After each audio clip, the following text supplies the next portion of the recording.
Get you some money, you're gonna feel different. Straight up. You might even, all that other advice I could have gave you, this is the short version. You know, get you a couple dollars, man. You're gonna feel different. Hey, Nip Hustle. Big shout out to SPI, Spotter Low. You know, I'm in the black box. Had to come through, tap in, show love one time. Yeah, y'all make sure y'all subscribe. Stay tuned. All that. What y'all know about the Louisiana stepper, Young Reddy? I don't know much about him. Matter of fact, I don't know nothing about him. But the title caught my eye. On the channel we reacting to is, I think it's A Dose of Mystery. And it was a cold title, man. Y'all see the title. That's the way I flipped it. The way he had it was a little less artistic or dramatic. But with no further ado, we're going to see what they say this young stepper, Mr. Reddy, ready or not, here I come, has been up to. Transformed into a sprawling crime scene after two men were found in a car, both shot in the back of the head. Officials say a Baton Rouge rapper is after a shooting just outside of Bogalusa, better known as Young Reddy, was killed yesterday afternoon.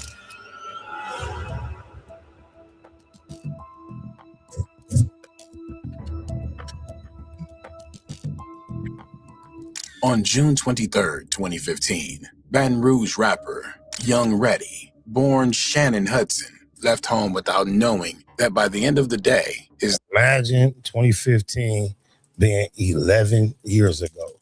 A decade and a year. That's crazy. name would be echoing across Louisiana news It sounds like such a futuristic number. stations and hip-hop blogs alike. Sometime just before 3:30 that afternoon, police were called to the north side of Bogalusa, within the city limits, where two men had been shot. The second victim was 28-year-old Jari Stevenson, another man from Baton Rouge. Early reporting made clear that this was not a rumor or a social media hoax. Both men had passed away, and Bogalusa police were suddenly at the center of a double homicide investigation that immediately raised more questions than answers. One partially accessible local report added an especially grim detail. The bodies were reportedly found inside a car on City Limits Road around 3:30 p.m. Police would not publicly say whose vehicle it was, because that detail comes from a snippet rather than a fully accessible article.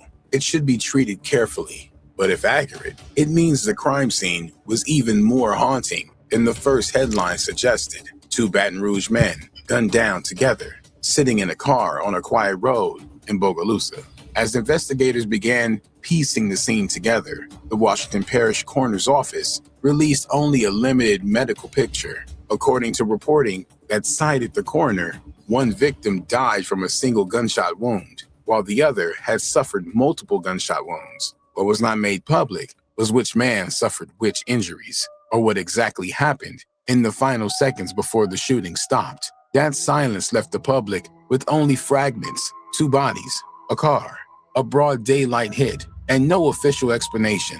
A local rapper with real ties to the city has been assassinated outside his home turf, alongside another Baton Rouge man.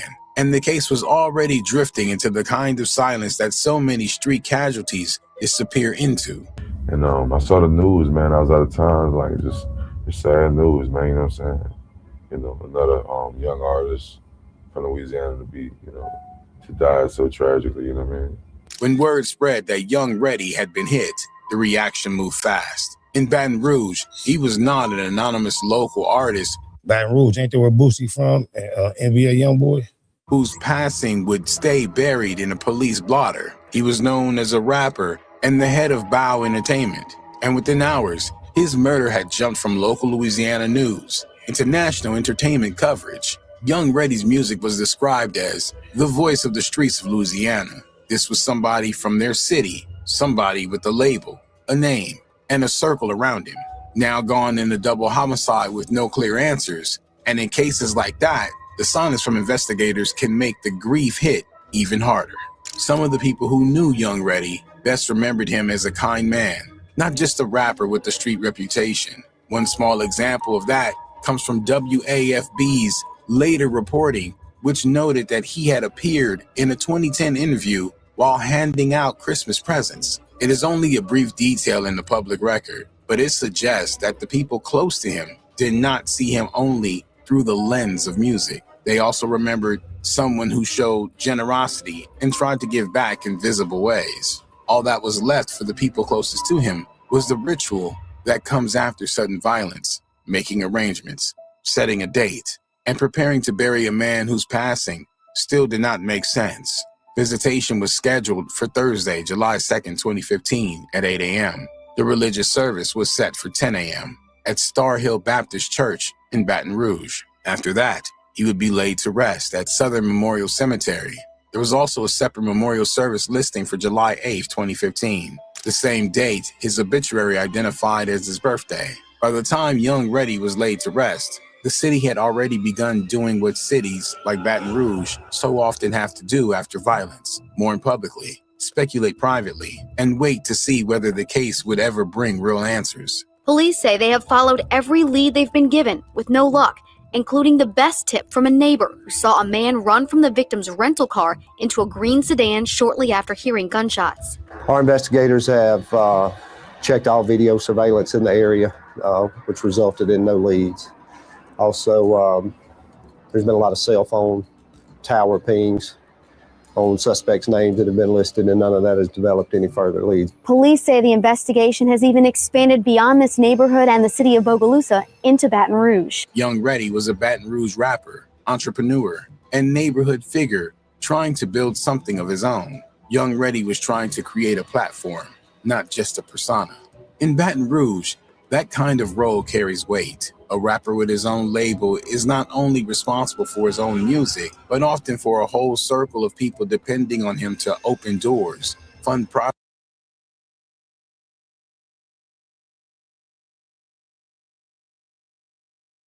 projects, and keep momentum alive. He was building a roster, trying to turn a neighborhood movement into something organized. Even if Bow Entertainment never became a national powerhouse, the fact that it existed at all shows ambition and reach inside the Baton Rouge scene.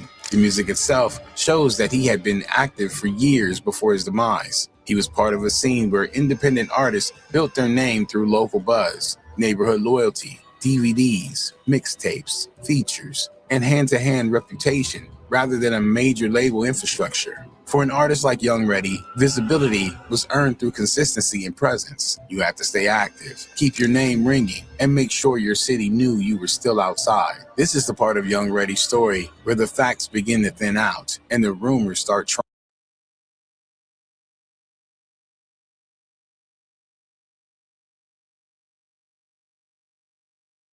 trying to fill in the silence. In interview footage that still survives online, Young Reddy appears to identify himself as being from Zion City. You know what the business is. Zion City, you know what I'm saying? First up to represent it for the hood, you know what I'm saying? I'm gonna hold it down like it's supposed to be held down, you heard me? That's how I'm coming, Young Reddy, out the gate. In another part of that same footage, he says that the things he raps about are things he really did, and describes himself as really being active on the streets. So that's how it's going down now. Real street nigga in the gang, you hear me? Some shit niggas be rapping about that I done did, you know what I'm saying? I'm rapping about what I done did now, you hear me? Young Reddy did not present himself as a detached entertainer telling somebody else's story. He was publicly framing his music as an extension of his real life and his real environment. That environment was North Baton Rouge, and more specifically, the neighborhood of Zion City. Local reporting makes clear that Zion City was not just a name people threw around in songs. It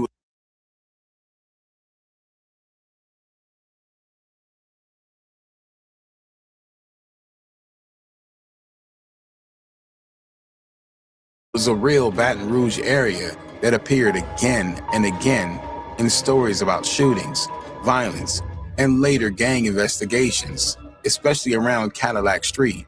So when Young Reddy claimed Zion City, he was claiming a place that already carried a reputation, a neighborhood tied in the public mind to street politics, bloodshed, and law enforcement attention. Young Reddy's story cannot be separated from Zion City, because Zion City was not just a place people associated with him after his passing. By at least 2014, Young Reddy was publicly branding himself with that identity. His SoundCloud profile used the name Racked Up Reddy. and included the bio line Zion City Swim Team, hashtag 5400. In the public record from 2008 through 2016, Zion City appeared again and again in local reporting tied to shootings, fear, and gang activity. In October 2008, WAFB covered anti-crime efforts there and quoted a resident talking about different gangs, including a Zion City gang. That same pattern shows up in law enforcement activity. In December 2014, WAFB reported that Baton Rouge police had carried out a citywide trafficking bust after what the station described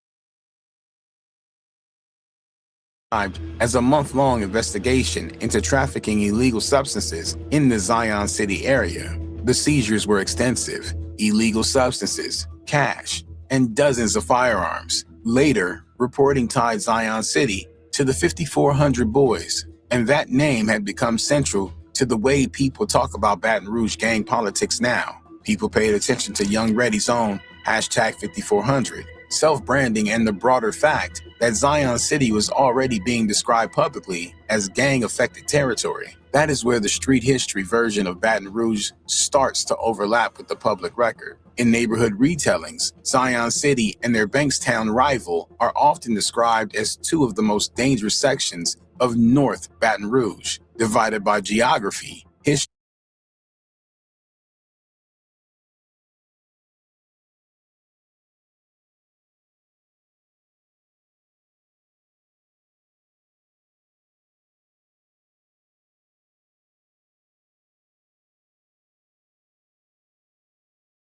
and cycles of retaliation. Some people frame that divide in later language as bleeders versus vultures, with Zion City on one side and Bankstown on the other. Then there's the question of Young Ready's criminal history, which turns out to be more murkier than people online often make it sound. The deepest record search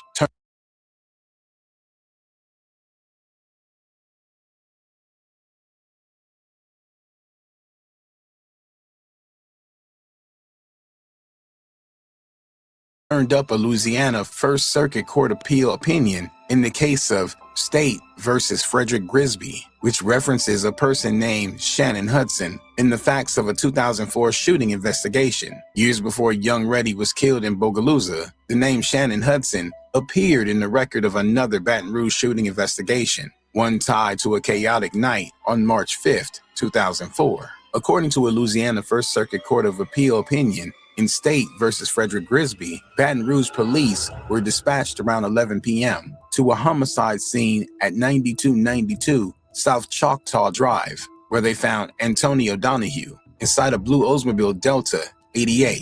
The opinion says the violence began after a party at a nearby VFW hall, where fighting broke out and spilled into the parking lot before Donahue and his cousin tried to leave.